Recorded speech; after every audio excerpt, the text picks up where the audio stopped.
Hello, welcome everyone to a very special episode of Kahaaniyaan.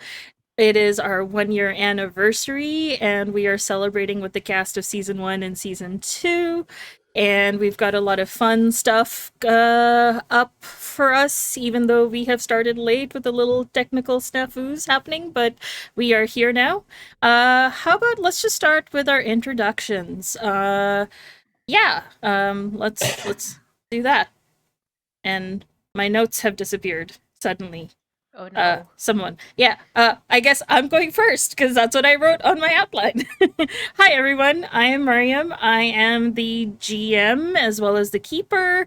All the different titles for basically running our anthology series, season one, season two of Kahania. You can find me on Twitter at media_junkie, and I do stuff, and I'm just gonna pass it on now to Anino. How's it going, everyone? My name's Anino. I use he/him pronouns, and I played Gojin / Nibir.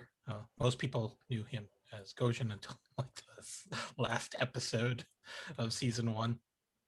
And you can find me on Twitter at Anino Gaming. Morgan. Oh hey, there's a list. Hey, I'm Morgan. I've played in season one Tulsi and now season two as Nira. You can find me on all the socials at Serena Bezos, and I'm excited to be here. I've missed Nino, and I'm so happy with my other crew. So I'm excited for this very chill chat. Hey everyone, I'm Connie, pronouns they, he, and she. I played Jansli Tahid season one, our doctor, our neurotic doctor, using the Quest RPG system, and I am currently playing Wu Ming, forgot her name for like half a second, our professional in our Monster of the Week campaign for season two. I'm so excited to be here, and with that, I'll pass along introductions to Bashir. Hey, I'm Bashir Gauss. I played Rahim, a lizard detective and general disaster for season one, and I'm playing Qarnayn, a summoned demonic also disaster, albeit significantly lazier, for season two. You can find me on Twitter at Bashir Gauss. I've got a Patreon and do a bunch of stuff in the industry. And with that, Kupo. Yay, thank you for that intro, Bashir. Hello, I'm Kupo Knight, but most people call me Kupo. My pronouns are they, them, and I'm currently in this season's Kahaaniyaan, which is using Monsters of the Week, and I play Haiti, which I use the Snoop playbook. So, yay, I'm just glad to be part of this little family. Yeah, I'm just so happy to have all of you here. Our special guest, who sort of became half a cast member, Northern, unfortunately couldn't make it today. So, from afar, we miss you, and yeah, we'll. Oh boy, today has been a day. Yeah. So before anything, let's let's catch up a little bit with you, Anino. With you. Yes, you. Since it's been a while since we've seen you in Kahania, I guess we want to know, what have you been up to? Like, have you been doing any other shows and stuff? Like, where have you been? Where have I been?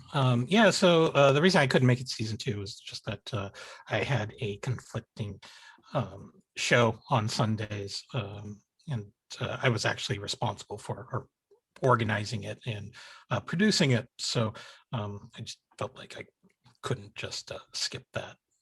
But anyway, so that was actually a 5e adaptation using the Dark Matter supplement. And so, we completed that campaign.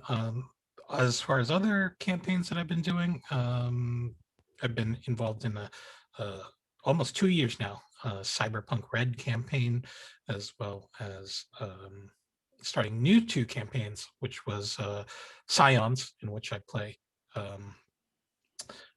kind of a dirtbag who happens to be the scion of Sun Wukong, the Monkey King, and his BFF is the scion of Loki. So they cause so much trouble. And then Sentinels of the Multiverse, which I rehashed one of my oldest characters, a Filipino superhero named Bayani, who happens to be in charge of 3 new rookies. So they're living up to their parents real well for the Scion game, huh? Yes, exactly. They're terrible influences on everybody else in the group, too. That's wonderful. So I have a couple of questions that it's sort of like, think of it as a mini game for everyone to play. I call it like high school yearbook rapid fire. Morgan, do you want to ask the questions? Actually, you know what? I think I should ask the questions because Okay.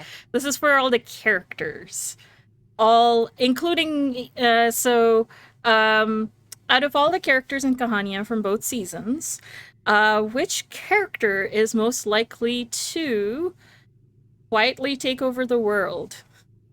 Quietly is carrying a lot of weight in that sentence. It is, because it would have been if it was quiet was not the answer. Yeah, I would have said Cornane, but then I was just like, oh, quiet is the key word here. So I would say Tulsi.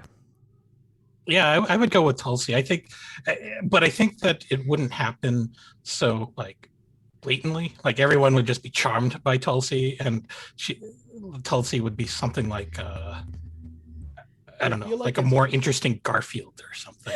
I feel like it's either Tulsi, as like accidentally took over the world through kindness and or making sure no one noticed I was taking over the world, or Gojin, who went really hard on making the best tea possible and didn't quite realize the implications of making a world-spanning tea empire. I could see that. Yes. Wonderful. So, which character is most likely to be the best shoulder to cry on? I'm thinking Tulsi or Nira. I was gonna say Haiti. Haiti. I feel like Haiti would be like, oh, what's this? Oh, okay, you're crying We're now. doing this now. All right. Oh, no. Let me Okay, end my live stream 1 second. Oh, this is serious. This is not for the show. Oh, huh. I was a little offended, but I'm like, you know what? That tracks.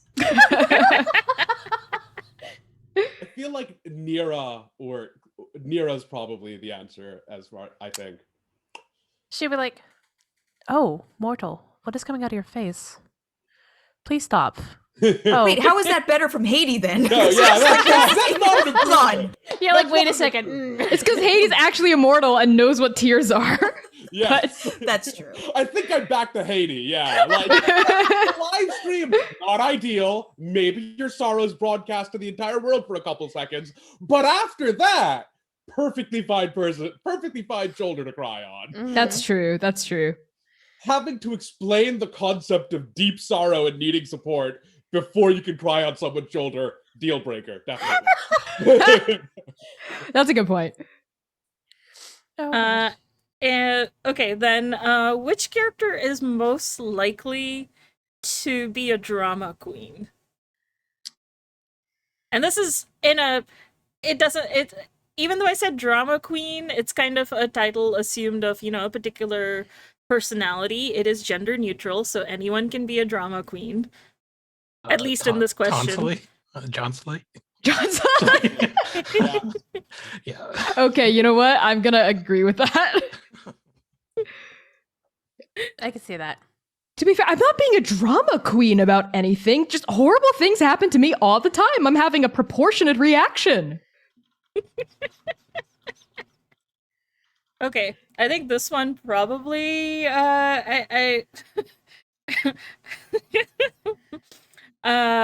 Raheem is the name of the lizard man. What's his name again? I was like, Bashir's typing that. I was like, Bashir, that's your character. No, I just let it sit for a while before typing in the correct answer lower down. Okay, so then, which character is most likely to start a band?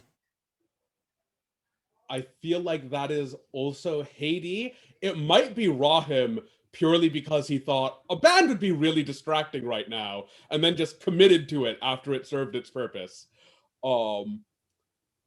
Like, that's entirely how he got into the campaign, right? Like, oh yeah, I should show up here because that would be really convenient right now, and just committed to it, kept doubling down. Bam, now you're adventuring across the country in search of a noble conspiracy with a cursed ring on your finger. Okay, but the real question is, which 4 characters would be in the band and what instruments would they play? Yes. Yes, 100%. Who would be the singer? I feel like Haiti would be the lead singer. That tracks. Yeah. Tulsi would be on drums like Animal. Uh-huh. I think Rahim's probably either like keyboard or bass guitar. Oh, I love the idea of Rahim playing keys. This Oh, big yes. lizard man. Is it the synthetic keys like the Is it a like, keytar? 80 synthwaves? A guitar. Okay. Yes. Perfect. True story. There's a guy in Boston who just dresses up in a giant bear costume and plays the keytar. Yes. Keytar bear. Oh, that sounds pretty great. What? Yes. Mm-hmm. Well, Is it Downtown Crossing? It's by the AMC Theater. By the Yeah, he moves Commons. around a lot because you see him in Harvard Square sometimes too. Oh, that's true. Yeah. Oh, I miss Boston. Oh well. Is there When he any came back, is he there could go any to my barbecues, Just Yes, feed me, Anino. Yes, in case you are not aware, Anino posts a lot of food pictures. Oh my god. And is like a Michelin star chef or something. It always makes me drool. Oh no! I don't prepare any of that. I just take the pictures. My partner does most of the cooking. So. Okay, so Mm. we gotta like look at your partner and be like, please feed us. Yes, feed us, please. You're hungry children. Just make the little pleading emoji. Okay, so then is there, before we move on to our next sort of yearbook superlative, is there any character playing any sort of like not like I'm not going to use the E word, but sort of unusual instruments? I feel like Tulsi would have roped Jauntily into playing the triangle. Like, she'll just stand in the corner Or the and go, tambourine. fine. Yeah, and or like shake the tam. Yeah, exactly. Or maracas. John Sully's Linda McCartney. Who's the Um, band manager though?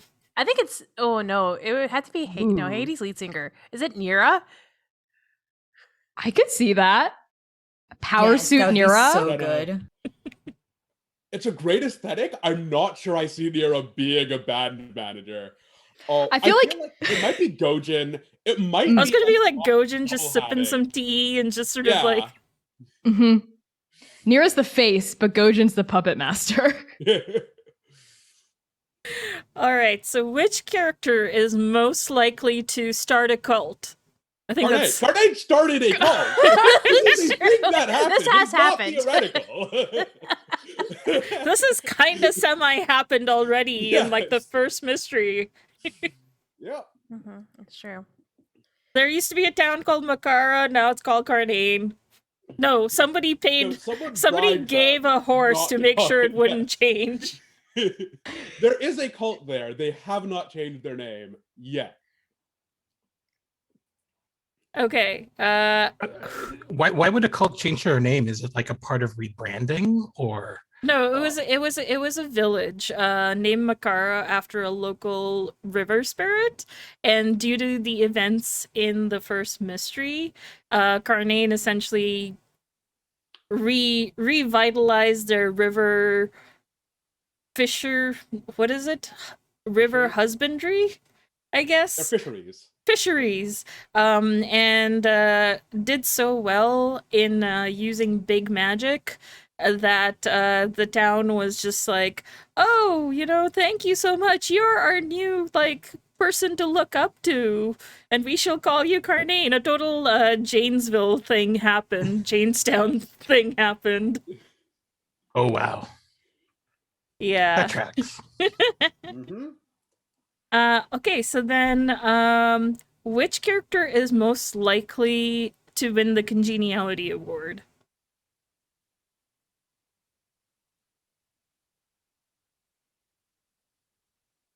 My mind went to the movie. Kind of think that's Tulsi, but Yeah, I feel like that's Tulsi.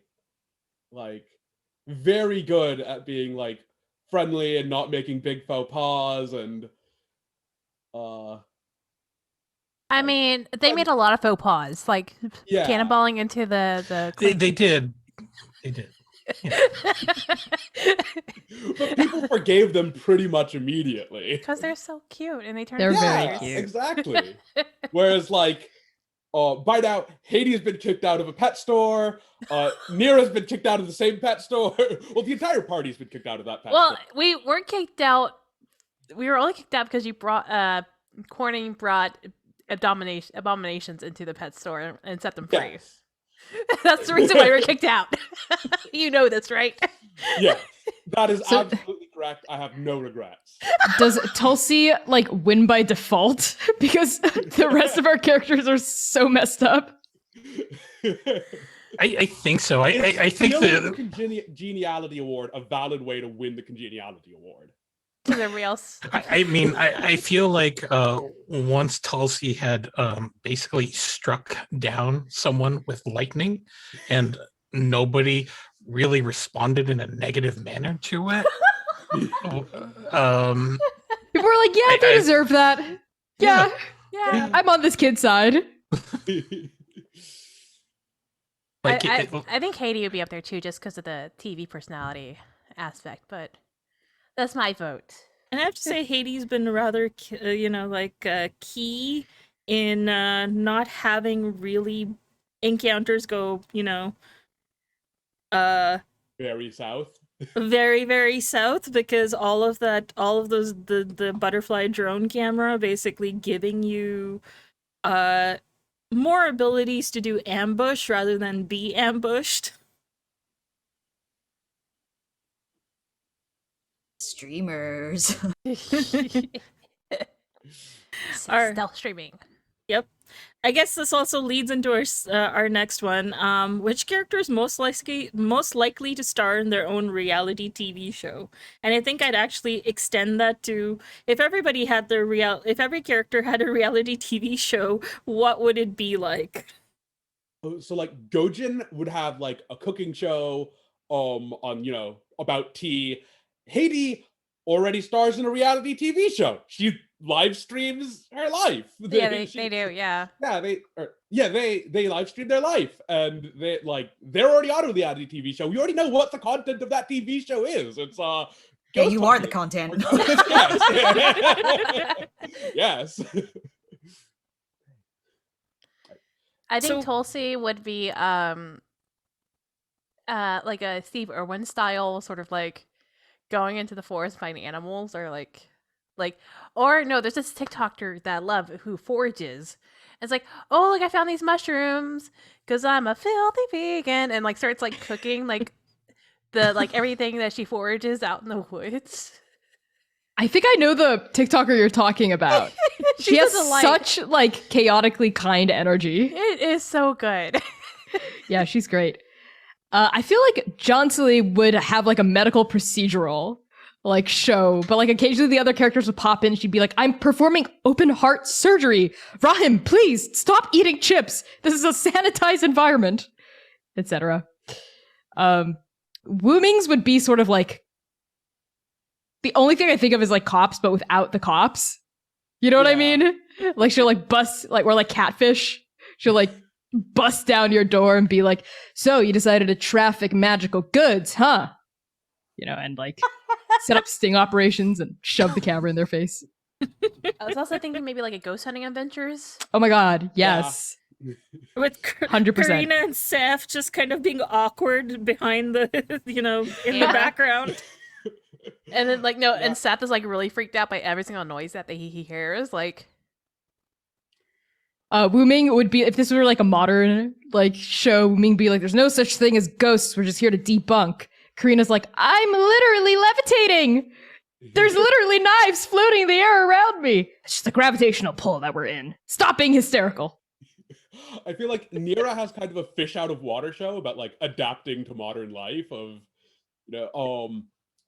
there's this channel that introduces Western food to like old traditional Afghani and Pakistani uncles who are like going, yes, this burger, this is an abomination and stuff like that. Of just people like enjoying or being horrified by various foodstuffs. I think there's a channel like that. It's something like Tribal People Try Food. Yeah, that's the one. Yeah. It's on YouTube. This is an abomination. Now I just want Nira to try Pop Rocks. And there's this one aunt who, there's this one sort of like auntie figure who will take everything, have a bite, and be like, there's not enough salt. Literally everything. It doesn't matter what it is. There's not enough salt. Yeah, it's like that just for Nira, and like, but and also bits of new technology and other stuff that that Nira is just completely unused to. Oh my god, our old technology, for example, have you seen the like the things where you give a kid now like a Walkman? Yes. And they're like, our old cell phone, or like, what is this? Wait, that's not old. I know, but to them, it's. I know. No, Walkmans were old when I was growing up. They're old.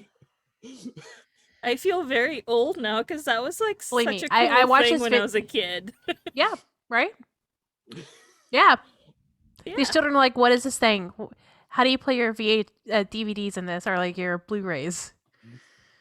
Or people realizing that the save icon was an actual physical device. Yeah. And then, let's see. Who haven't we done? It's Tulsi and then both of my characters. So Carnane's is what we do in the shadows. Except, yes. Yeah. Yes. Yes. The apocalypse. I'll get around to that someday, and then it's just him tormenting Salim for like 6 seasons or whatever. Poor Salim just crying. And there's like this shrine, this slightly creepy shrine of like this ex that they've been trying to impress, and that's how you came into being. Yep. We did Tulsi's. Hers was like the nature thing, right? Forager show. Nature or foraging, yeah. Yeah. Rahim's is I think it's like a Sherlock Holmes style thing, except half the time the mystery ends up being really minor. A quarter of the time he like turns on whoever his employer is because they turn out to be shady, and the rest of the time it's an actual investigation, but he commits a lot of felonies along the way. So it's like The Office, but like Sherlock Holmes meets The Office or something? I think so, yeah. Like, there is an investigation going on here. It is happening more or less competently. You should not be doing it in this manner. Okay, so now we're gonna get into a slightly, I think, deeper questions. So which character or characters actually are most likely to be together in the end?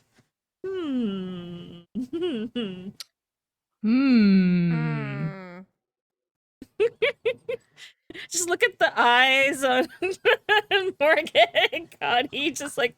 I'm just gonna say, okay, I'm just gonna put this energy out there, all right? Wuming, Haiti, and Nira, the three of them, it doesn't have to be a problem. They can be together. Yes, 100% yes. Is like, I have both 2 hands. Yes, Wuming has 2 hands. That is I think that's like one of the major quotes of this season. I have 2 hands. I have 2 hands. Oh gosh, I love that. Get that on a t-shirt. I have 2 hands. I feel like Johnslee and Gojin almost had something. Like, it was getting there. I think that would be like a slow burn thing. Yes. Yeah. Yes. They've been traveling. I think we ended season 1 with them and Tulsi traveling and doing their thing. And I felt like, they would both be enjoying doing their crafts. So, they each have something, and then they don't really cross over in that sense, but probably build up that from there.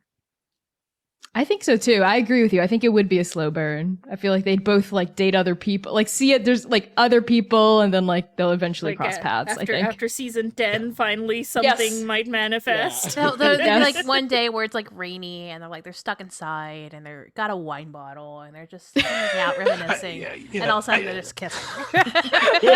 Well, you know what I think it would probably happen is that they would probably make one of those pacts where, like, if we're not married by 40, by the time we're 40, we'll just get married. But then, you know, they'll sort of just, you know, sabotage every relationship they have with other people so they can be 40, together.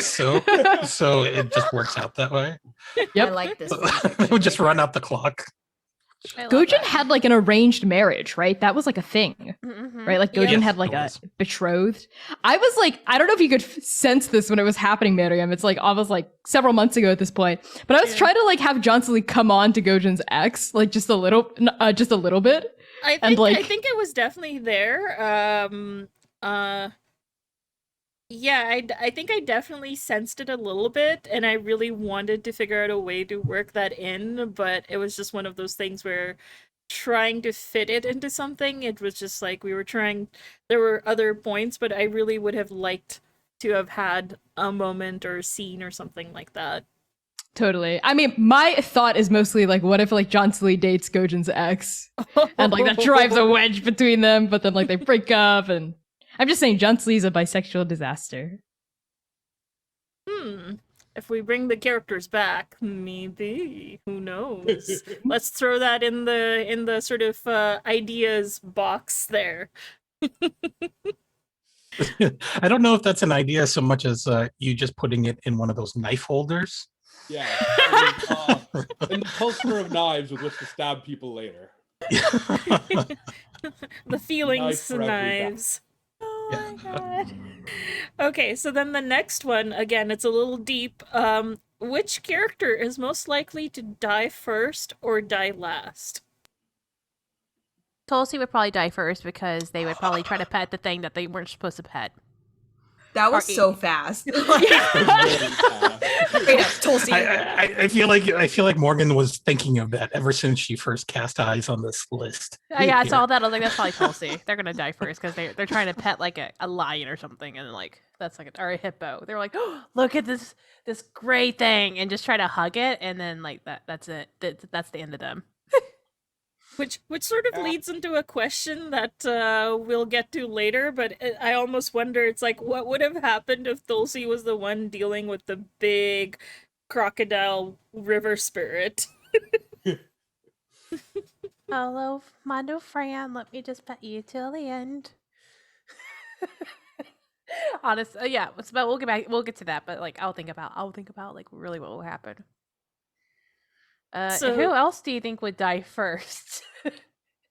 I mean, I feel like it wouldn't be Rahim by virtue of the fact that he somehow survived that ring against This is true. all odds. I feel like either Rahim or Karnain probably would die last because they just have that sort of a luck. Yeah.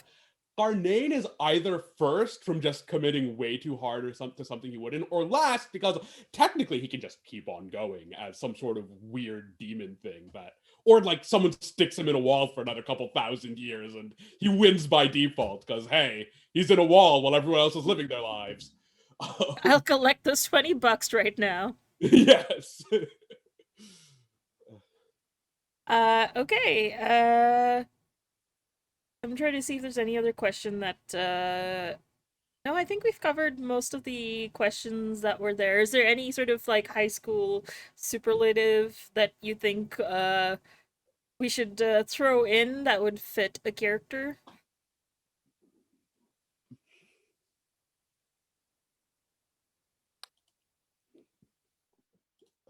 Not that I can think of.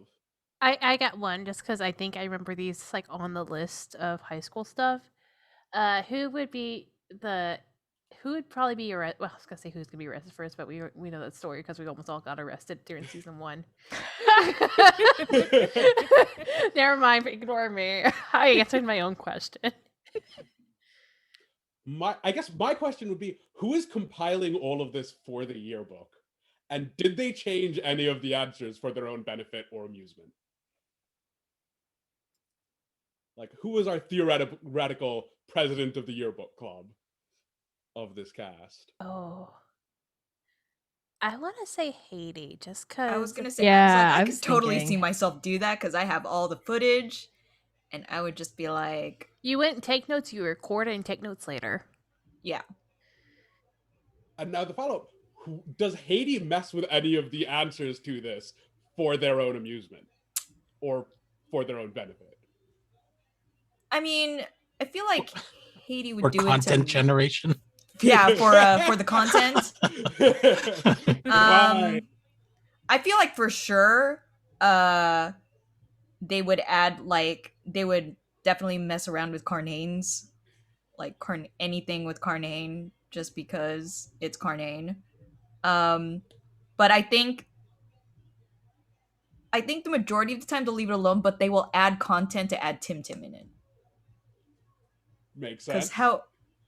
how can I not put my child in this? Oh my god, what would Tim Tim's title be then? Cutest Must be monster. The bestest.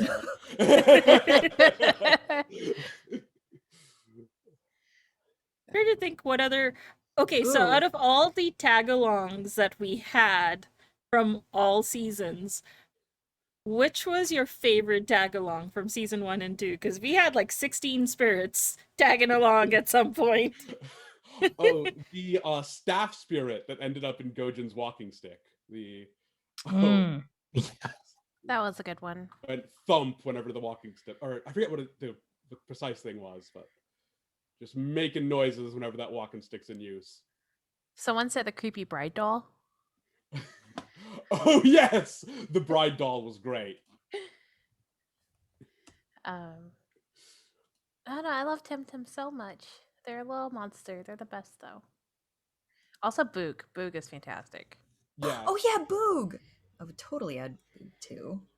Yeah, Tim Tim and Boog are both great. We need a Tim Tim and Boog adventure story. Just like Actually, that could fit because Joe in chat was most likely to write a best-selling novel. I don't know who would write it, but like maybe Haiti will be consultation, and it would be the story of like Tim Tim and Boog's adventures. It'd be like a YA or a young maybe it's like a child's book, like maybe like yeah, Frog and becomes a Toad. series. Yeah. I don't know why I thought of it like Moose and Bullwinkle, but Boog Oh and my Tim Tim god! saving the world. Does that make Karina and like the Yes. two Soviet agents? Yes. Just trying to Oh my god, the cast agents. these- Silly little squirrel. You think you can get past us? I can't do What it. is- Okay, shall we go into season 1 questions? Absolutely. Joe put one more question though in the chat. Who Ooh. is most likely to marry a celebrity? Oh, this is a good question.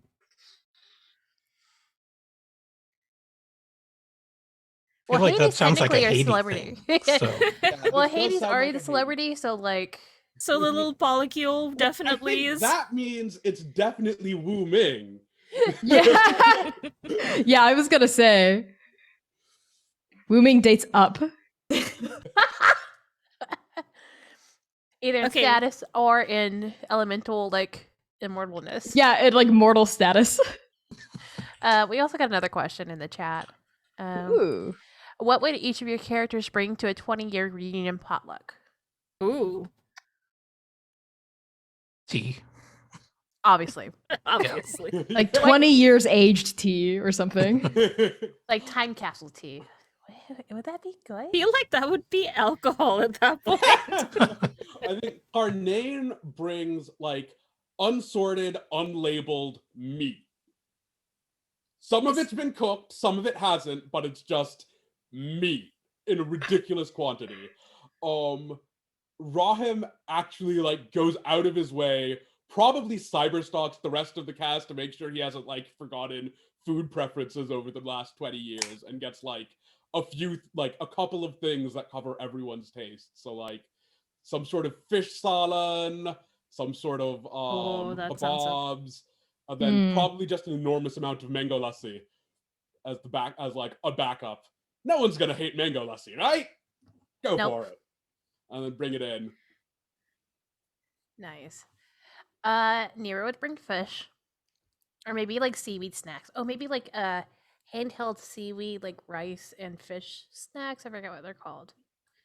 Rice balls, maybe. I don't know. Yeah. Delish. Tulsi would probably bring just straight up mangoes, just because they don't know how to cook. Johnsley would bring these disgusting, nasty medicine balls. And she's gonna show up like kind of haggard and be like, I spent all night preparing these. They give the gift of immortal life. I'm certain of it. You're definitely not my guinea pigs. Here, eat. She's like sweating, looks disheveled.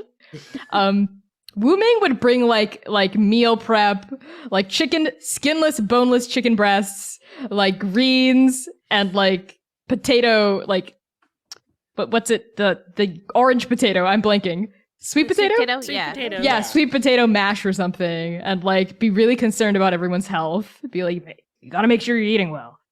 You can't just eat seaweed snacks all the time, Nira. You have to get some good protein in, like the fish, like fresh fish.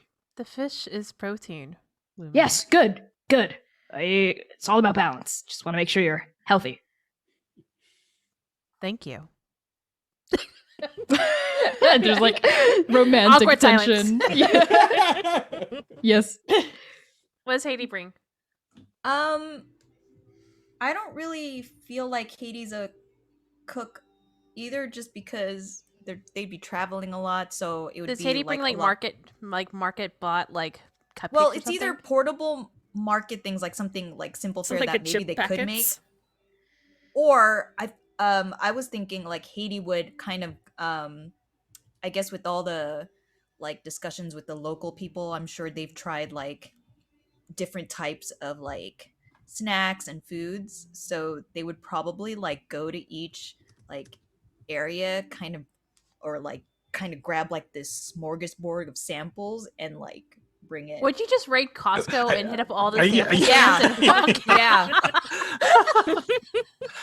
Up like this Party like packs. the Sarzameen, the It's just this, Sarzameen like this Costco, half and- weirdly assorted tray Yeah. of little Um, cups. There's actually party trays like that are usually given as gifts or for holidays, and they're basically Perfect. dried nuts and fruits and candies a lot of times. And if you're talking about like most, I'm just realizing all the things off the top of my head are either dried fruits, nuts, or sweets, because They also have the like enormous assortment of cheeses ones that are just Yeah. weirdly popular at desi parties. I was like, oh yeah. So yeah, charcuterie boards, although cheese is more likely than meat boards. Or sort of a range of dried savory snacks, like how there's like a mixture, like sort of like Chex Mix, but they're kind of more spicy and they're more nuts and fried legume, like it's called chanachur. So there's like basically fried batter drops, there's nuts, there's fried dal, there's fried, and they're usually mixed in some sort of a spicy mix. Those are also things that I've seen happening quite a, or puffed rice and stuff like that.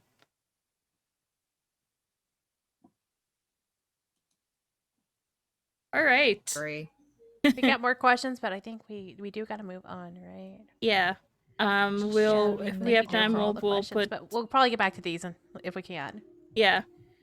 Yeah, for sure. Yeah, we're So- keeping all those questions that are we're taking note of those questions that are there. Yes. Yeah. So if do we want to get into some season 1 questions? All right. Yeah. Oh, take it away. Sure thing. All right. So, kind of went over some general questions here, but now let's bring it back to the OG, to season 1.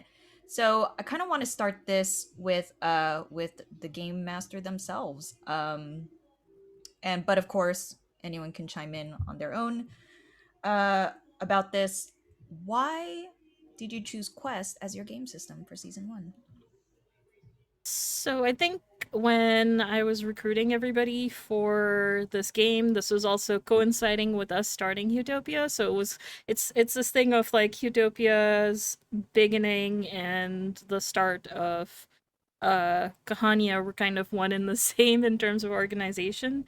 And I wanted to run a campaign show. I didn't want to do D&D because I was moving away from that, and I was looking for something that would be somewhat easy. And at the time I had found Quest, which was fairly, I would say, it was more narrative than keeping track of minutia, which I liked, and it was simplified at the time.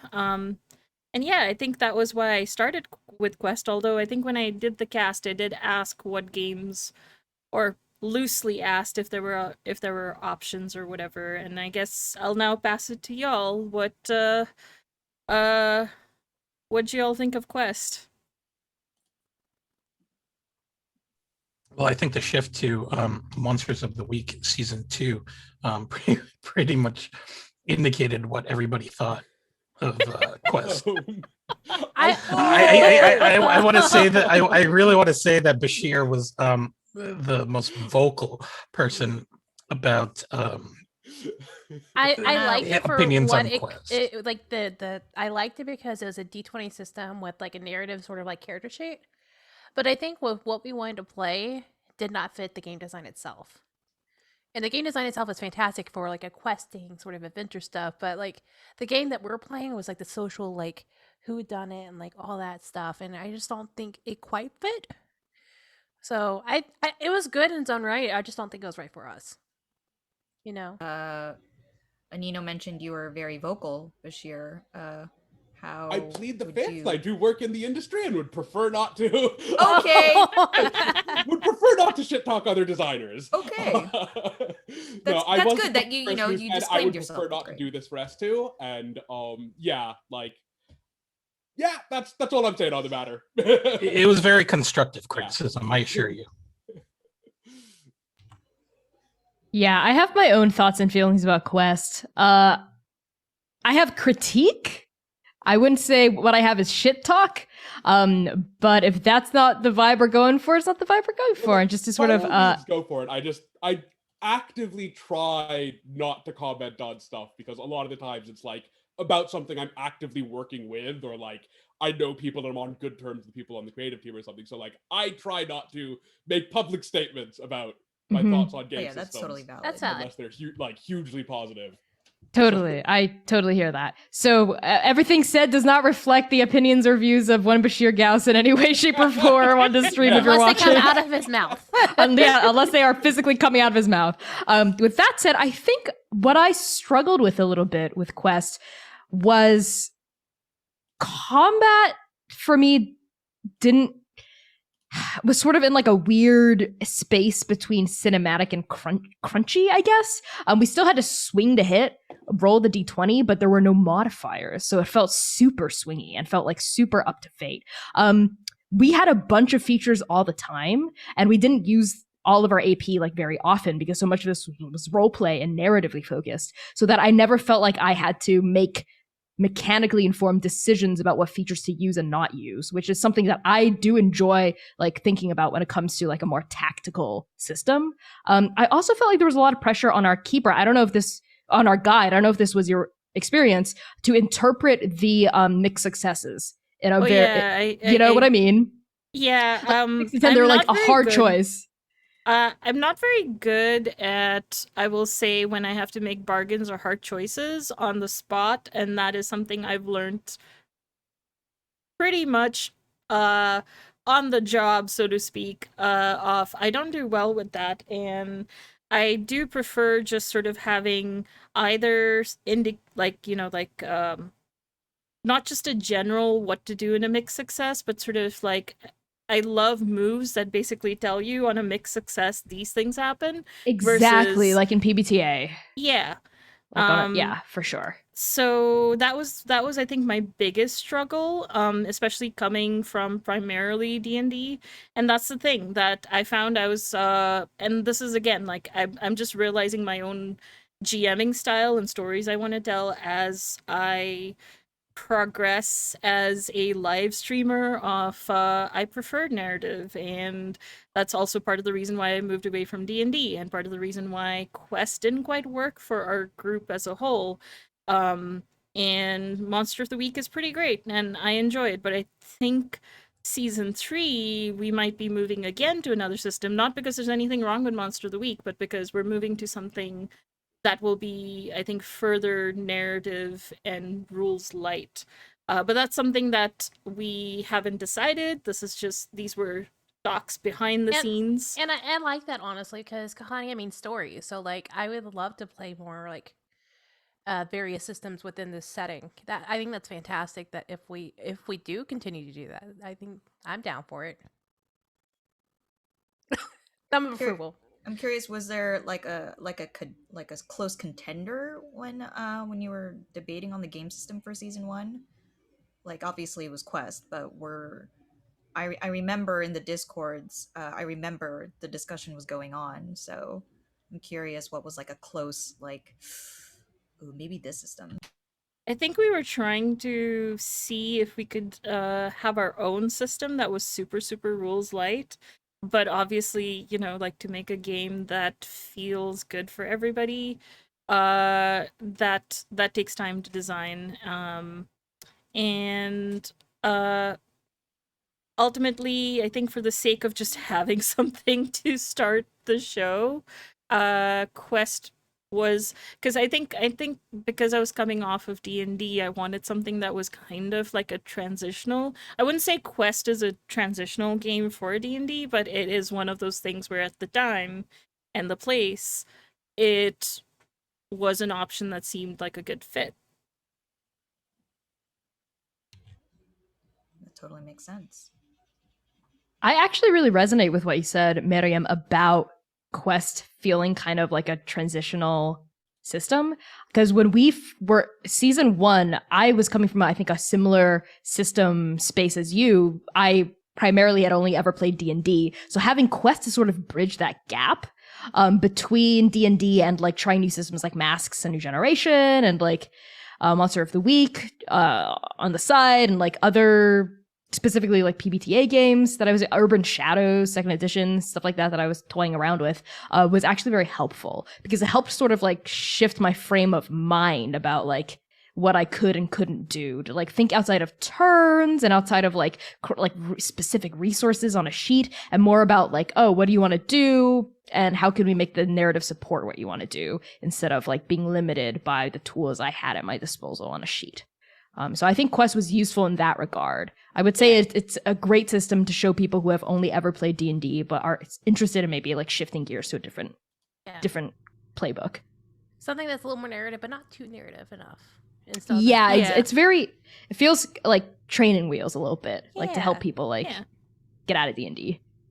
Like, the only thing I knew for sure that I wanted in a gameplay that I wasn't going to change is that I wanted it to be fantasy.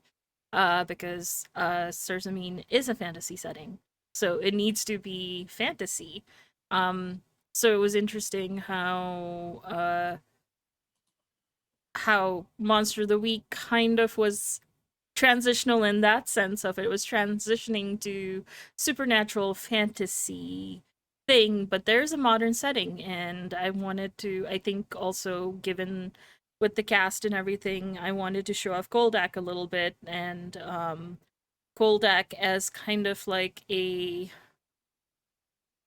I guess, decolonized, sort of a thinking of what would Bengal and like a big urban city in Bengal had the British not colonized it and they had their industrial revolution. Like, what would that look like?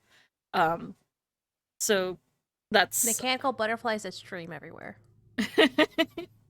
and yeah, at some point I should probably describe how the city lights are, because that's one of my favorite little pieces of fiction that I wrote for the city.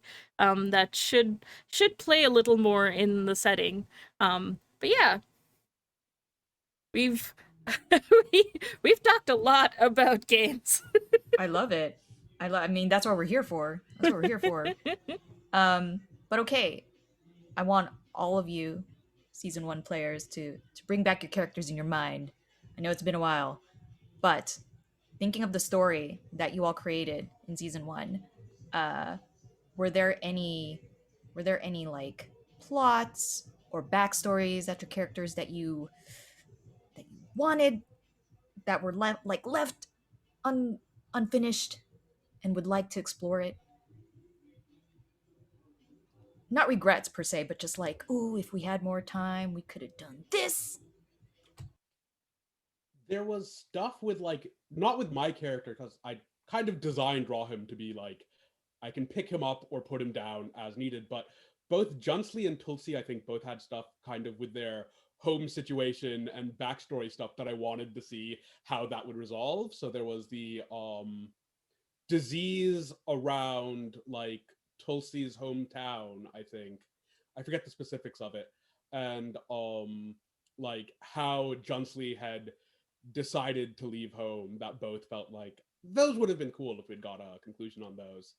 Right, I remember that now. That was like some illness, and the illness that John Slee was starting to see, and it was starting to like be like a back burner situation of like there is a sickness happening, and yeah, we never got around to that. Oh, oops. His back pocket. Yeah. I think I Definitely, would and have. Yeah. Go ahead. Yeah. Sorry. Oh no, continue because mine was going to go in a different direction. I was just gonna very quickly like hop off that and say, like, specifically for Johnslee, quest in character generation says what's like your character's greatest hope, like what is their personal quest, right? And the thing I'd written down for Johnslee was to cure death. So obviously I was like probably not gonna get to that this campaign, but I was for me, I could see picking up that campaign again and like being focused on that personal quest in some way, shape, or form. Like Johnslee's obsession, you know, with like curing what she sees as the ultimate ailment, the ultimate disease and sickness, the ultimate flaw in humanity, which is mortality, right? And like her own like personal character arc and like character journey of being someone who's like so terrified of death, which is why she's like doing everything she can to stop it from happening to anyone else like ever again. So like that would definitely be something I'm interested in like picking up and like exploring the darker side of Johnslee and her quest for basically like, and that's also why I picked like a bunch of necromancy moves from the Doctor playbook. Role. The Doctor role, I think, is the quest term for that. So yeah, that'd be something I'd be interested in like pursuing again if we ever did revisit that world and that campaign. But yes, Anino, as you were saying. I think I wanted to. I would have liked to see more of Nabir, Gojin's mother interacting with the group. I just think that that would have accelerated, or at least there would be more of a reveal of Nabir's character, you know, across the storyline. If there was that moment where he wasn't in the room and she was there, because I think everybody here has experienced that family trope where their parents like to embarrass them a fair bit. I love how everyone's face is just. Yeah, there are a lot of grim expressions there right now. It's a universal experience in a way. Yeah.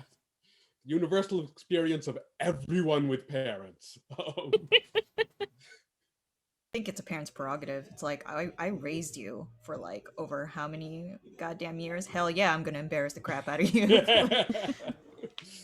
Don't worry, I have my own stories about my mother. I tell them anytime I get the chance to.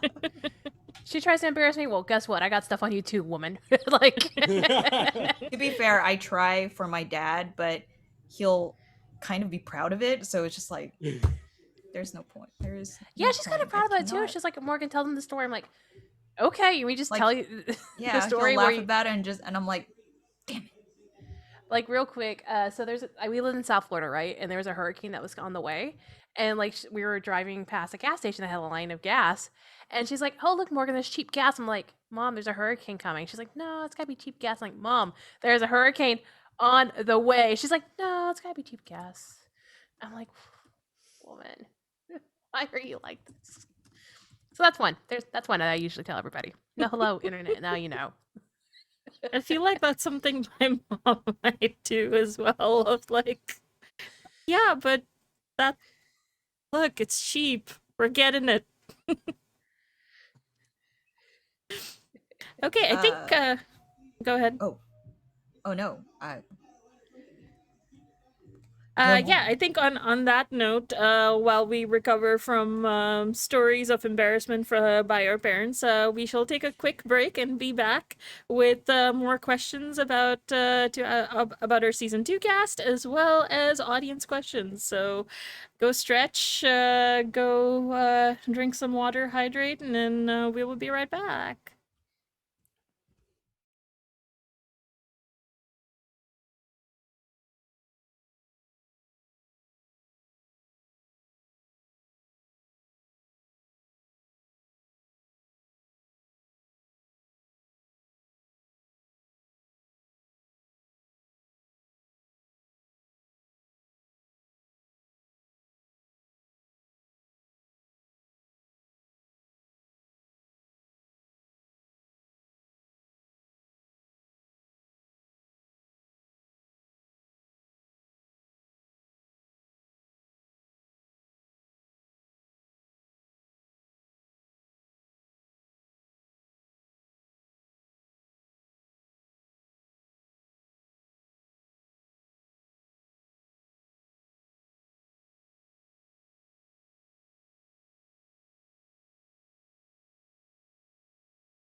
Go ahead. Hey, everyone. Welcome back to this AMA. My name's Nino. I'll be asking a couple of questions here on since the focus will be on season 2. And so this first question is for Kupo, who joined the cast in season 2. I guess what were you most excited about in joining the campaign and the stream, and what made you decide to join? I think my answer kind of will roll that up into one. My main reason was just to be in this world setting again. I love the world of Sarzameen. I like I have just utmost respect when people when y'all create worlds and make a game system out of it that people can play around in. Like that still boggles my mind that y'all have like the talent and ability to do that. So yeah, just being just being asked to like, hey, want to come into this world I built and you can make a character and we can build stories together and play, and it's just like yeah. So it wasn't really a no-brainer for me. I did have previous experience in playing in this setting. I don't even know what year it was, but I think with Morgan too for Halloween. Yeah, it was. It was it. There was maybe there was two of them. I think there was two. There was one that was like a haunted mansion one. Yeah, which was Yeah. very last minute cobbled together with barely any system. Yeah. And then there was another one too where it was like we're playing like these preset characters, or was it the haunted mansion one? Wait, we were playing what? What was? There was like another one too where like we were like playing these like characters that we go back in memories and stuff. Or That's the same game. No, that was the one. Yeah, that was the one. Then what was the other one? There was another one that I played with Angela, and I played this like really like happy but very love food sort of cleric sort of character, I think. And I think that was the Temple of Kaze, which I think it was a two-parter, I think, right? Yeah, it was. Okay. I'm not sure if Kupo you were in that. Okay. I don't think you were. Yeah. Yeah. The that one shot of the like when we did the Halloween one, that was my first foray. Okay. So I was like, we did a one shot together in the system. I was like, I can't remember what it was though. My hope is to actually write a system for it by this Halloween and run it. So we'll see how that goes. All right, it's July. It's July, Mariam. You got 3 months. That'll got this. No pressure. No pressure. No pressure. And it definitely helped. Another reason was obviously the cast. I've known you all somehow, some way, lately with whatever's going on in the world and all that, and even in the discourse of tabletop RPG, I and just for me as a person, it's I can play. It depends on the people at the table I play with. If I feel comfortable, like telling a story that like I want to tell, and not feel like that I have to limit myself. So that was also something I thought about as well, because it's not only the world and like what game we're playing, but also the people next to me. So yeah, that's what made it for me, and it was a very easy decision. Aww. So Madeline has a question from the audience. Was there a moment during season 2 you felt that your character had an organic growth experience that you did not expect?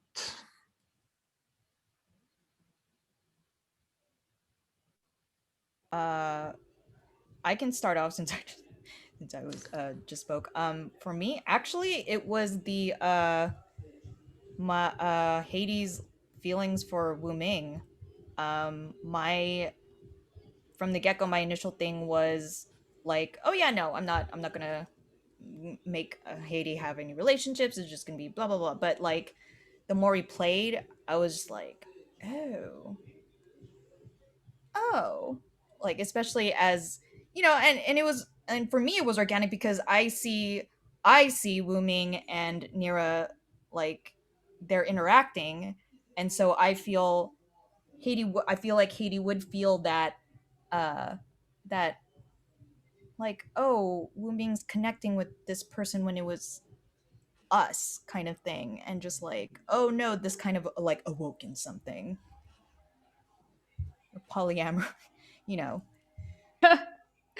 Yeah, to sort of bounce off of that, I think the most surprising thing for me, and this is like also outside of Kahaaniyaan, just for me as a player in general, is figuring out relationship dynamics between the other PCs, because I usually have a pretty solid handle on who my character is personality wise. I'm like, all right, these are her like 3 major traits. Let's go. So it was a lot of fun to figure out like some like social awkwardness that Wuming has around like Nira, and like this like friendship could be something more co-parenting situation with Haiti, and of course this like weird like this like bro friendship with Karnane that I think Wuming has, and just discovering through play that Wuming is actually very protective, I think, is something I was like leaning into when I had originally envisioned her as someone a little bit more of a lone wolf. Like, I work for the agency, and I don't care about anything else, just what the agency needs to get done. But then Mariam was so good at portraying like agency assholes that I was like, it only feels natural for Wuming to gravitate toward loyalty instead of like mindlessly adhering to what an organization tells her to do. I guess I'm really good at playing assholes. I mean, they're bureaucrats, right? Through and through. It's therapy. Yeah. Yeah, any other character, Nira or Karnane?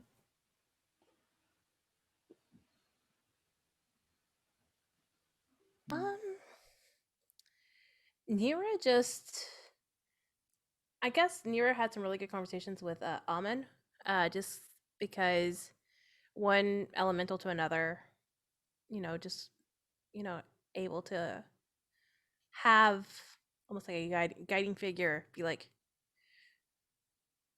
just be mortal, just you're here, just do the things, like sort of situation. It was super nice for her to have that, because if not, she would just continue to be her awkward self.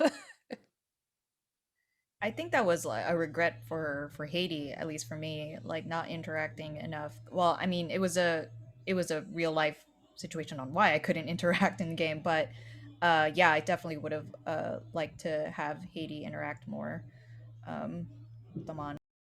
Mm-hmm. Yeah, I think Amon is also like the big one for Karnane. I think in terms of like, Nordine had the idea of just committing really hard to the inspiration of Karnane from the tale of Juj and Ma'juj, and like the original origin in the story of Zulkarnain and stuff. And that was a way better idea of like what little I had kind of thought up with there.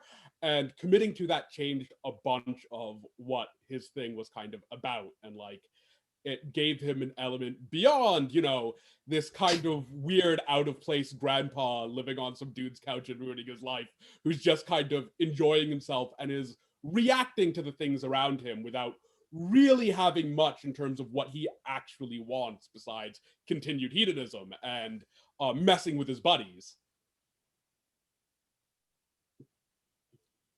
And I don't remember if this was something we'd talked about in session 0, but kind of just going full terrible influence uncle with Tim was a lot of fun. I love that so much. It's so good. You gotta have one in the family. You gotta have a terrible influence uncle. I almost feel like I should have like a Tamagotchi, kind of like a table of what happens to Tim as Tim grows, with all these food that is being fed to Tim. I feel like it's like an RPG that's like, you do a certain interaction, it's like, Tim will remember this. Like, sort of thing. In the top right corner. Like a Telltale's game. Yes. I'll remember this. Like, oh shit, what did I do? Was that bad? Was that the bad ending? Oh no. That's next in the writer's room. Actually, Anino, there's a question for you. If schedule had permitted you to be a part of her season 2, what Monster of the Week playbook do you think you would have played? I had to research this before the show. It would have been the mundane, and Yes, it's such a good playbook. yeah. So I can kind of the way imagine the way I choose my characters for a particular stream is I do it at the very last second. Like I'll study all of the playbooks, and establish kind of a pecking order, I guess, of which ones I like. But usually my characters' classes and personality don't really take shape until like a session 0 when I see what everybody is doing. I always go last because I always want to try to create a character that could complement everybody else and try to more so just create moments, I guess, that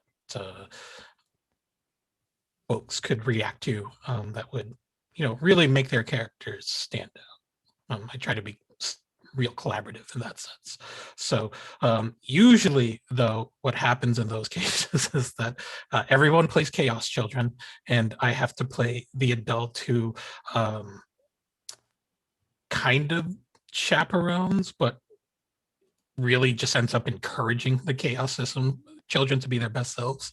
So yeah, that's how it usually ends up. I end up being a group dad, Abbott to everybody's Costello. Yeah, we Wumi's kind of like our chaos wrangler in a way, but that's about it. Like it's like a loose rein. It's not like a it's like a toddler who's just given sugar and then like is on like one of those leashes. Like that's about it. That's what our group is right now. Yeah. Yeah, I mean that's what season 1 was pretty much. I mean, you had innocent chaos, and then you had that offsetting like Rahim's organized chaos, I guess, consequential chaos, and and John Slee kind of didn't really handle it all that well as a part of her personality, and so Gojin's just like all right, I don't want to make this worse. So we're just going to help everybody get through this and hope we all don't die. And I felt like that sort of the last episode is kind of hilarious because it sort of flipped the script in that Gojin was a complete disaster in the face, to the point where even Ross was like, wow, you're a really bad person to be Gojin, whoever you are. I'm like, wow, that really hurt, but also kind of accurate. Yeah, I think with Gojin was very much the sort of a slow burn. To a certain extent, of you really find out a lot about Gojin towards the end. Yeah. But at the same time, I see that energy. Yeah. I mean, it got so chaotic that I think I remember at one point he actually did wield John Slee as a weapon in his desperate attempt to escape. And I feel like John Slee, I think the moment that I kind of remember was you were trying to take away like a very delicate glass but incredibly heavy like hookah. When you got wielded like a weapon, unfortunately that didn't survive it. I totally forgot that happened till now. Thank you for reminding me. Oh my god. Oh, that was a chaos scene if I remember one. Speaking of chaos scenes, this is a question for the players who were both in season 1 and 2. And this question again comes from Jess. What would happen if your characters from both seasons met each other? So we'll start with whoever wants to go first. I think I have an idea. Okay. already. Yeah. So Morgan, what would happen if Dulcie met Nero, or the other way around? Tulsi would be undeniably annoying and ask a bajillion questions. Like, so what's been like being an elemental? What's this? What's that? Oh, really? You can like do this magic stuff? Whoa! I can also change. Hold on. Look, I can be a fish. Look at me. I'm a fish. And it would just go off that same stream of just like amused wonderment, like just like, oh my god, this is the best day ever, sort of thing. And Bashir, what would happen if Rahim met Carnane? Bad things, probably. They're not people who would get along, I think. Like, Garnane doesn't care about people in the abstract outside of like people he knows and likes. Like 100% on board with just eating people, except that would, anger his friends and horrify them. And Rahim does care about like the idea of people and justice in the abstract, even if he's like goes out of his way to kind of annoy people in ways he considers harmless. It probably results in Rahim trying to investigate Carnane and figure out what's going on with him and figure out how to get him back under the wall. But like Carnane is an incredibly reactionary character in that he largely doesn't care about things until they come into his sphere and then start messing with something he knows about. And then he'll turn around and go do something about it. And while we're waiting for Connie to return, I think I'll actually throw in an extra question. What do you think would happen if Gojin met Haiti? Oh, I don't know. I guess it would depend on whether or not Gojin was trying to hide his identity, and then it would be all sorts of weird hijinks for him to avoid getting caught in social media. Yep. That would be so hilarious. As the Snoop, Like, I I don't feel know, like maybe. there's a lot of fodder there.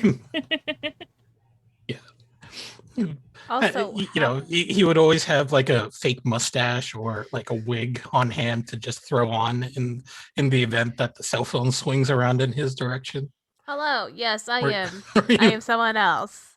It is I, different person. Yeah, so Connie, what would happen if Jensley met Wooming? I feel like there would be just silence as they sat next to each other, and Johnsley would go, "So, hunt monsters for a living? What's that like? Traumatic. Oh, okay. Are you in therapy? What kind of a person asks if someone else is in therapy? I'm just appears both of our partners have left us alone at this party. I'm just trying to make conversation, unlike some people you could put in some effort. Nira, there you are. Thank God. Hey, so, and then Johnsley, and then Wooming would walk off, I think. I don't think they would have a lot to say to each other. I think they would just sort of like eye each other and be like, we have nothing in common. No, we don't. And they just walk away from each other, I think. I would also love to hear how Haiti, if met Gojin, would be like, because we flipped that other question. Yeah. How would Haiti react to meeting Gojin? Wait, who played? Oh wait, Anino. Could you give me a brief recap summary of Gojin? Yeah, so Gojin was set to inherit was in an arranged marriage, and he was set to basically inherit a very large business, but he didn't really want that, so he ran off in the middle of the night without telling anyone, and basically became a day laborer in order to keep a low profile. Until hijinks happens. Until hijinks happened. Yeah, I don't know. I feel like at first glance it would just be like, oh, okay, nothing nothing significant. But then I feel like the whole hey, I'm sure that made like news or a lot of rumor mills come out, and Haiti would have picked up on that and like, aha, like let's start figuring this shit out. So like trying to figure out who Gojin is, and like trying to figure it out. And of course, like Gojin is like right there, and like so hijinks would be like them trying to figure out this mystery when the answer is right there, but also just being, yeah, I could just see that just being like this oblivious hunt, not knowing that it's like right under their nose. That would be fun. Did you hear there's a reward for this guy named Nabir who ran out on his betrothed? I'm like, huh? Yeah, no, that's what a terrible person that is. Yeah, and you know that your that kind of has your like facial features and all that. You know that. What a coincidence. Small world, It's like, right? no, I mean, I can't imagine. Are you saying I all don't have people hair. look like that? This guy has hair. Yeah. Are saying you all trying to say people that all the people from my province look alike? Is No, that what no, you're trying no, to do? no. Of course, no. Obviously not. No, I've been to so many places. I wouldn't dare offend your community in any way. Uh, but if you know anyone, uh, surely you would let me know. Kind of get the scoop, right, buddy, old pal. Oh yeah. You totally. I would totally help you in there. I knew we would get along great. But yeah. All right. So this is a question from Taylor, from Game Closet. So this is for all the players. Do you have music playlists for your characters? And if so, what's your favorite song on the mix? I had one for Rahim, of which I believe my favorite song on the mix was Pointed Object by the Mountain Goats, whose refrain is, I'm going to stab you in the eye with a pointed object. I don't have one for Carnane.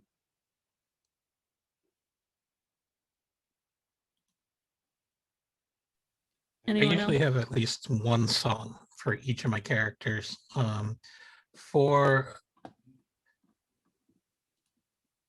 Gojin, I think his song would have been Smashing Pumpkins Tonight, because he was sort of on this whole, he made this whole big life change to move himself forward. And so it was kind of terrifying for him. Yeah, I can see that.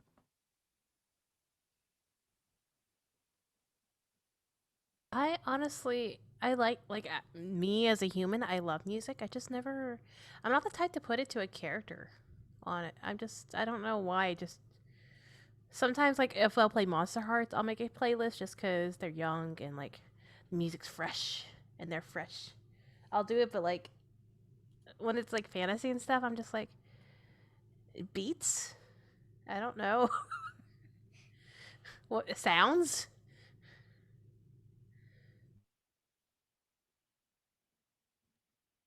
I'm trying to think right now. I've committed the cardinal sin. I have not actually made character playlists for either of my Kahaaniyaan characters, but I should.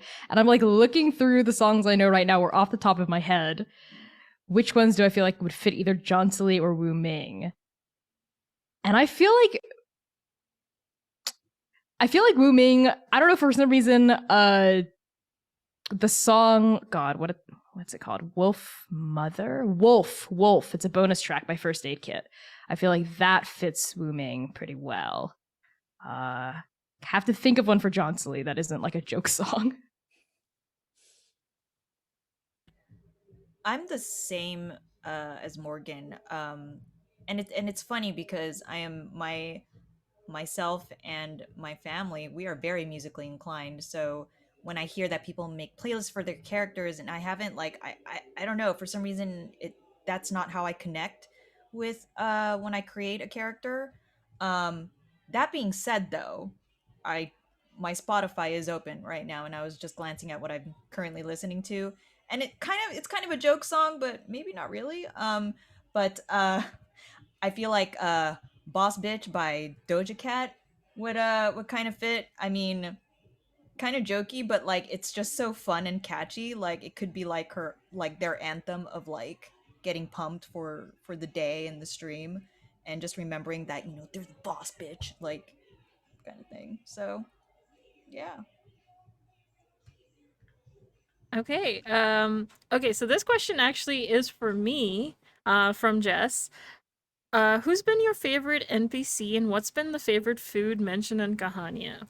So I have to say, my favorite NPC that was very short-lived was definitely Raj. I really, really enjoyed for the, 5 or 10 minutes he existed that um uh like I think it was one of the very few NPCs that I'd actually written down an entire thing of like this is how it is and whatever, and I even in our group Discord basically showed the message completely sort of striked out and just 2 words, he dead, at the end of the episode. And I have no regrets because there's another NPC who hopefully, because there's artwork, will maybe survive at least till the end, or maybe more, who knows, we'll see.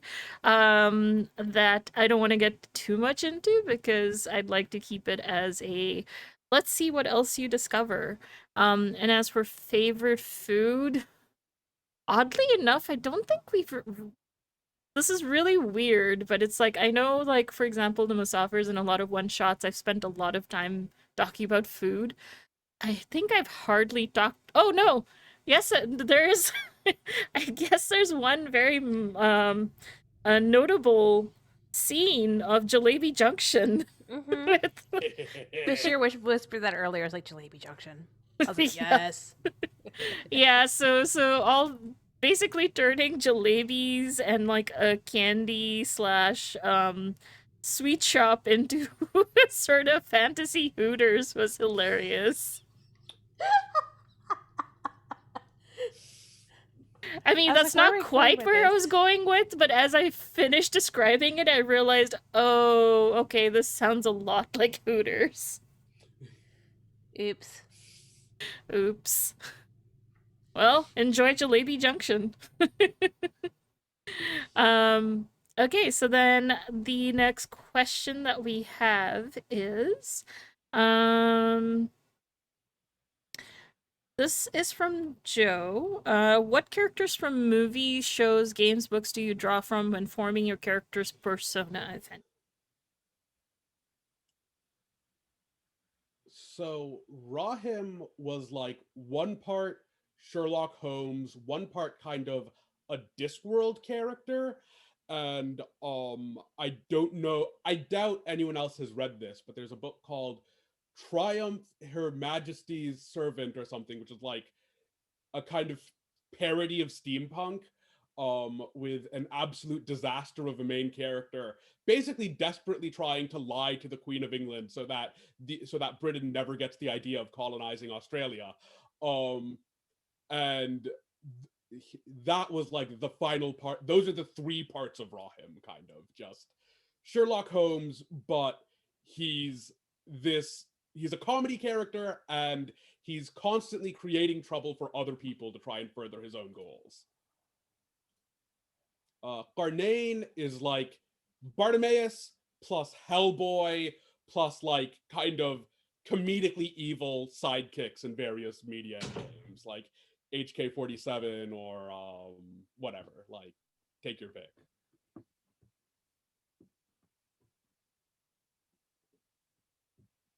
Anyone else? So my personality is completely dictated by the media I'm consuming currently. So I would say both John Sully and Wooming have a little bit of a influence from Gideon and Harrow the Ninth, which are the first 2 books in the Locked Tomb trilogy. Just a little bit. Like the the shitty butch lesbian like vibes. You know what I mean? That I'm channeling just a little bit for both of them a little bit. John Cleese's more futch, I think.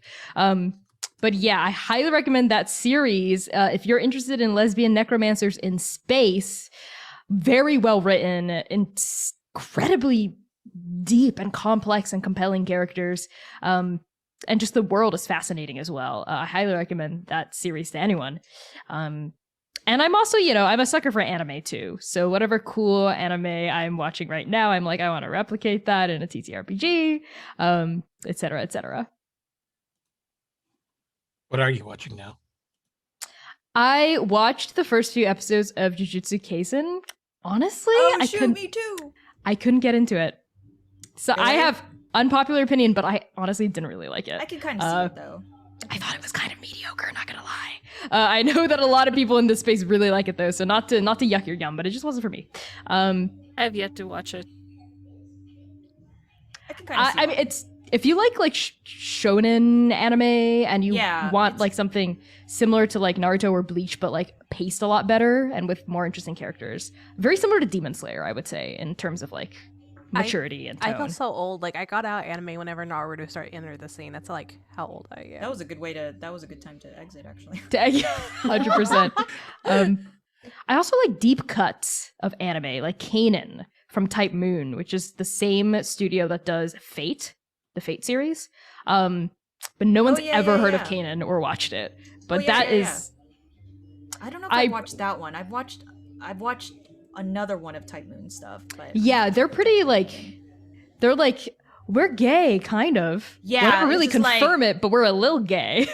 It's like a little, but like they'll never go full canon. Just a smidge, yeah. Yeah, does anybody else want to answer the question before we go on to our next one? Just because we're getting close to time, I want to make sure we have time to answer the few questions that we have left. I don't really draw from inspirations, honestly, for media for my stuff. Maybe I will on occasion, but like mostly I'm just like, yeah, these are the personality traits I kind of want to portray, and like this is like where the idea I'm leaning. And so it could be plucked from some bits of media that has influenced my brain space, but I don't know. Y'all tell me, but I don't know. I was trying to model Gojin after Shiro's character from the Netflix Voltron series, where he was the older, kind of calm leader, but kind of sensitive to everyone around him, that sort of thing. I think overall, though, like my humor was heavily influenced by Conan O'Brien, since that was all I watched when I was in high school and into college. So pretty much every time I try to make a joke or do something funny, it's probably because I was thinking of a Conan sketch or something.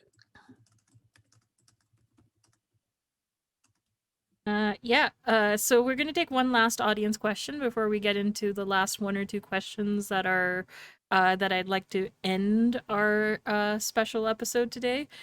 So this is from Madeline in Twitch chat. If your character were an avatar, which bending would they have, and how often would they misuse their bending to mess with the rest of the team?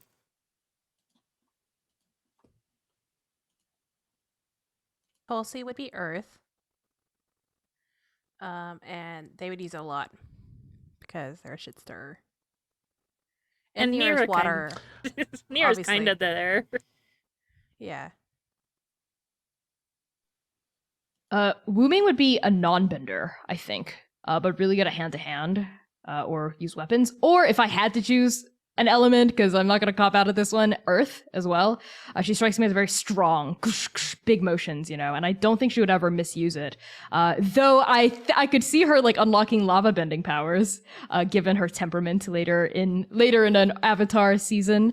John Sully, water, and I think she would like be interested in blood bending, and that's how she would misuse it. Ooh, yeah, I can totally see John Sully getting into that. Yep. 100%. Him is, I think, fire, and would misuse it occasionally, but less than you might think, because it's hard to do non-really dangerous things with firebending. Like, so he would be limited by the fact of what his ability is. Karnane would be air and would be misusing it constantly, just all the time. There would be no circumstance in which he was not bending or trying to figure out how to abuse bending. I think Katie would also be air, and like they would be able to get up to so much mischief and like get such good content using their airbending powers. So Would Haiti totally be see like it. one of those prankster streamers with their airbending? Candid camera.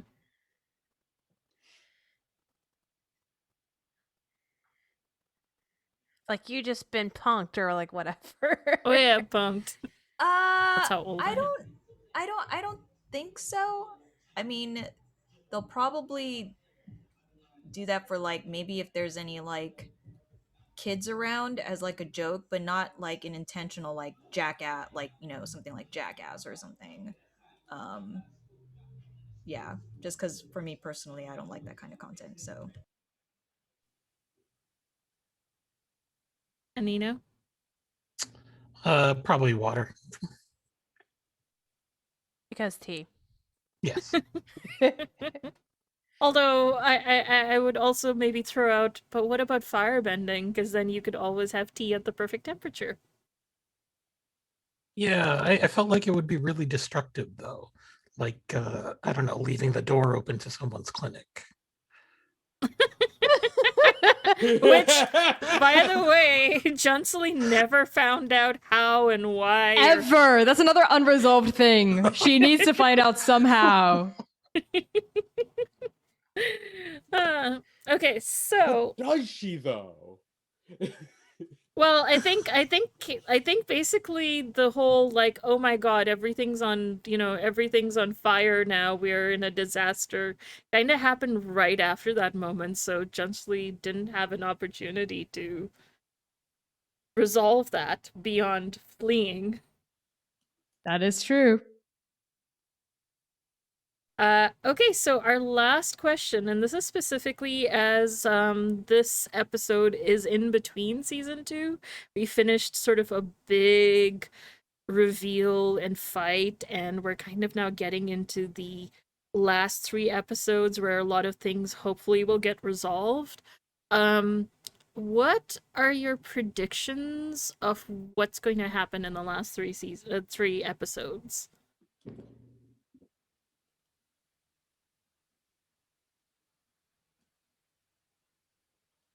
Here's my prediction. Epic boss fight. We save the day. Shit happens with Karnane / Karnane's brother. That's gonna come to a head. A kiss. I'm gonna predict a kiss. I don't know whomst will be involved, but I think it will happen. And intrigue for the next season. These are my 5 predictions. Look, things are going to be fine. We're going to avert the apocalypse. Nothing bad's going to happen. Don't worry about it. Will Karnane have to make hard choices? Of course not. He's not had to make a hard choice so far in his life. That'll keep working out for him. It's going to be great. I think someone's gonna die. And not like died as a death, or maybe just like not like die, but like maybe like for example, Corning gets just shoved back into the wall, or like Nier gets sent back to like another realm, or like just doesn't have to Retire the die. playbook death? Eh. We'll see. I didn't mean to go dark, but that's where my brain went, because we're facing some hard choices, and I've already had conversations about like what would happen if things would happen, and if I was okay with it, I was like, yes, if these things happen, I'm okay with them happening.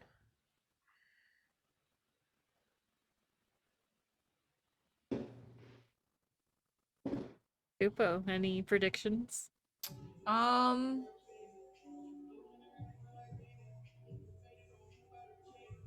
feel like I know the intrigue. I want to mute. I don't want to Just- strike us off.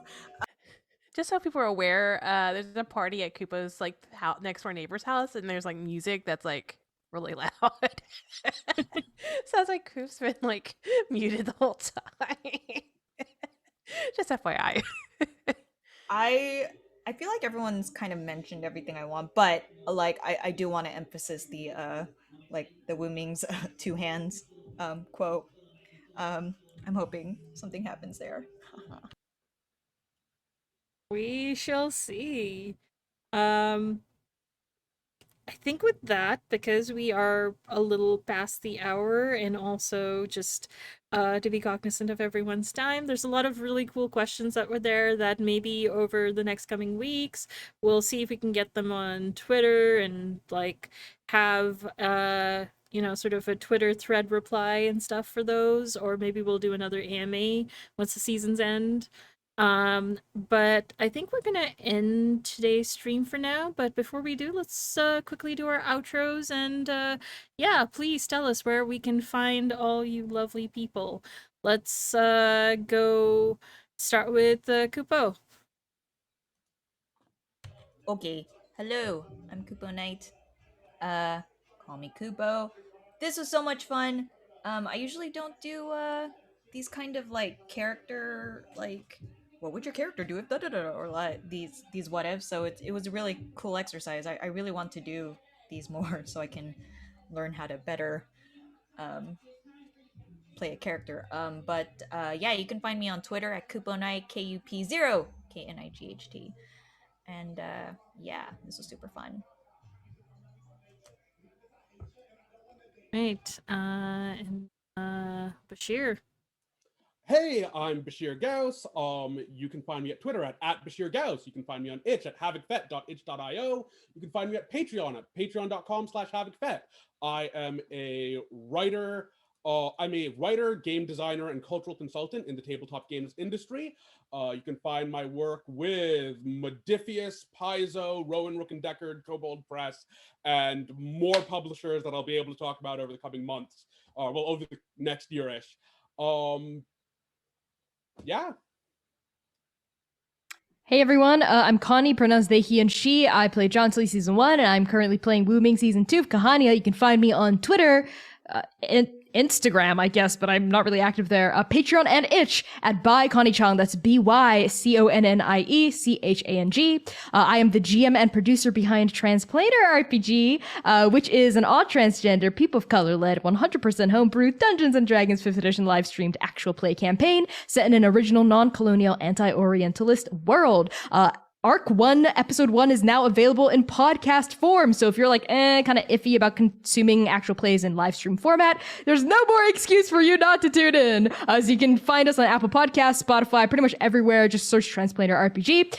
Leave us a review. That is super helpful for driving up engagement and having our podcast reach new audiences. And give us a follow on Twitter and Patreon, as well as Twitch at Transplaner RPG. And with that, I will pass things along to Morgan. Hey, I'm Morgan, or Mo, they, she pronouns. You can find me on all the socials at Serena Bezos. That's SIRENABESOS. I'm a tabletop content creator. Basically, I do a lot of live streams and podcasts, and I write, and I do sensitivity consulting. I'm in 3 other things this week. You can find me tomorrow with No Initiative playing Blades in the Dark. You can find me on Tuesday with TRPG playing Pasan de las Pasiones, and then the return for Season 2 of Routes Unknown on RPG Hour with Monster of the Week campaign set in Hexwood. So, I'm a busy bean, but...